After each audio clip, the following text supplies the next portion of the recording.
It has been the catalyst to power a young nation. It allows our machinery to run effortlessly. It fuels our way of life. One of the most useful tools, the internal combustion engine, owes its very existence to this lubricating fluid. It heats our homes, powers our cars, and has been the basis for hundreds of products. It has been called black gold, crude, and Texas tea. Man has known of its existence for centuries, but its practical use has only been known for a relatively short time. It excites grown men when it is discovered, allows investors to grow rich overnight, and yet remains an expensive find. It is a non-renewable resource that can bring riches and power to a country and its citizens, or impoverish people when wells come up empty. Technology has been developed and perfected to make its discovery less guesswork and more science. But modern drilling techniques and space-age technology sometimes fall short in uncovering this elusive material. It is oil. Our country has a rich history of oil discoveries and successes. Men such as H.L. Hunt, Charles Koch, and John D. Rockefeller made their fortunes, and their companies and heirs still benefit from its value. Chemically, it's called a hydrocarbon. To modern man, it is the lifeblood of industry and commerce. Butler County shares that rich oil history. One of the earliest finds in North America came from a field north and west of El Dorado. Stapleton No. 1, as it became known, was no gusher, but was a harbinger of things to come. In the case of El Dorado, which is a vast oil field, discovered in 1915, heavily drilled up in 1917 and 1918, I found out early on, as well as other geologists that worked there, and I've been working it for 34 years, that the original wells, first generation wells, did not effectively drain the reservoir. Many of them were abandoned too soon, or abandoned for mechanical reasons, casing collapse, and in some cases missed other pockets of oil that just been left in the ground. Many of the wells drilled in the 1917 time were prematurely abandoned, but a key clue on all this is that a few of those, a handful of those, are still producing. Almost 100-year-old wells that the casing managed to stay intact, and that's, you know, kind of a blessing. And but that also tells you that there's more here to be found, more here to be drilled for. Over the next several decades, that discovery in 1915 led to hundreds of wells in Butler County and the production of thousands of barrels of crude.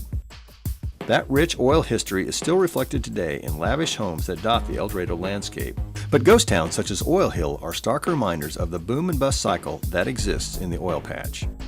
Today, literally thousands of feet below where you stand are rich oil deposits yet to be discovered. Hundreds of Kansans count on its exploration for their livelihoods.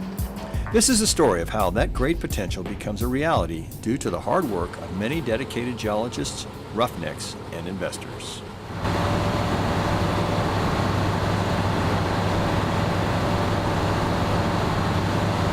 Of course, you move your rig in on the hole and you raise your derrick, and initially you must protect the groundwaters of the area. Different areas are going to have different needs to protect the groundwaters. A lot of the areas you'll put in 17-inch conductor, about 40 foot of that. Then you go inside of that with a smaller pipe, 200 to 500 foot of that. And then inside of that, another 500 or 700 foot of that, of down to 11 inch and then down to 8 5/8. That's in the deeper wells. This well here, we just drill and set about 250 foot of 8 5/8, and then go inside that and drill on down to the total depth of what you're wanting to produce, and run your 5.5 inside that. But the main issue is you need to get the rock that you're drilling through out of the bottom of the hole and out to the top of the hole, whether using a fluid or an air. Air drills a better hole. It drills a smoother bore. than a fluid does.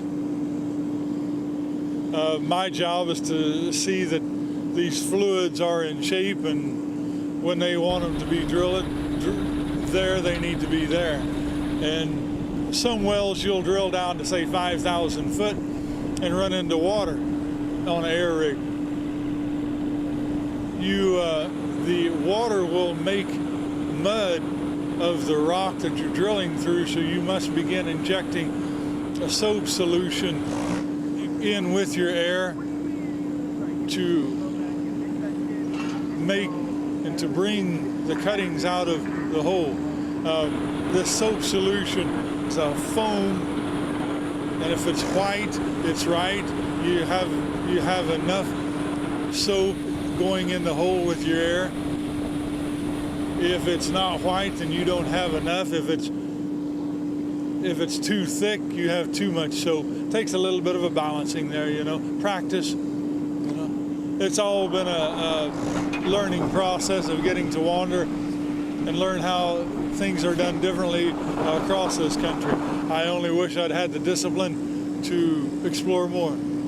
The drilling rig works on a different life cycle than the completion, and certainly the office geologists are more in tune to daytime work. The well site geologists, though, are in tune to the life cycle of the drilling rig, and which can be a lot more difficult. It was 26 to 2,700 would be the deepest for the Arbuckle. The Arbuckle is the deepest, the oldest horizon that produces, and the shallowest is the Admire Sand, which is about 650 feet. Structure also plays a role. In other words, some parts of the field are higher, been pushed up higher than other parts. So, for example, we may find the Arbuckle at 2,300 feet in the higher portions of the field, whereas here, the top of the Arbuckle was right about 2,500. The geologist makes an assessment by looking at the rocks that are coming back out of the hole. We use tools and equipment to monitor the condition of the fluid. We weigh the fluid. Good clean water is 8.3 pounds per gallon, and we like to drill around 9 pounds, or at least 9.2 pounds per gallon. Now again, that's on drilling with these fluid rigs. You utilize a geologist. On the air rigs, a lot of times the driller knows what he's looking for. Sometimes the foam that's coming out of the blowpipe is a certain color, and he'll know, well, this is it. We stop here, we run pipe.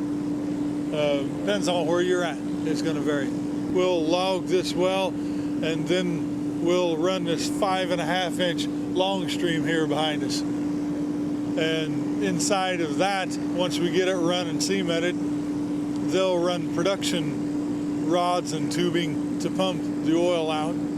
The water pressure being pumped down the center of the pipe forces the rock and the water out on the outside of the pipe, out of the hole.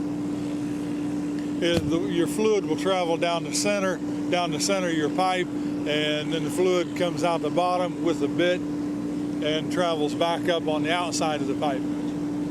The fluid that comes out will have all this rock into it, and it goes through a series of little ponds there, pits we call them. They're separated so as to cause and give the fluid enough time to drop the rock out, so by the time it's pumped back down the hole, recycled and pumped back down the hole, it doesn't have all that rock into it and everything. And then they'll bring in a pulling unit, they call them, and run tubing and rods in it. On the end of the rods and tubing is a little pump that is activated by the rod going up and down. There's cups and seals and a ball in there that initiates a pumping action. 5 days to a week or so to get the well drilled. Then we come back a week later, sometimes depending on weather, a few weeks later, complete the well, and sometimes the completion is very quick. And so within 3 or 4 weeks we could have oil going into the tanks. Sometimes completions take longer, so it could be a few months before oil actually starts going into the tanks. A stock tank, each lease has its own tank for oil and then another tank for water, which then gets sent off to a disposal well. There are disposal wells drilled, generally deeper in the Arbuckle. The Arbuckle is over 600 feet thick in this area where it's not eroded. And the lower Arbuckle especially is a very good disposal zone. It can take virtually unlimited amounts of salt water that are dumped into it. And it's deep enough that it's far from any drinking water. There's no threat. The formation takes it on a vacuum, so it's not like a column of fluid is high and could threaten water supplies. It takes it on a vacuum, and the fluid level is quite low in these disposal wells. Well, the oil stays in the tanks until it reaches a certain level, and then what we call the purchasers will come, the oil trucks, and take the oil from the tank and deliver it to a refinery generally, or a pipeline.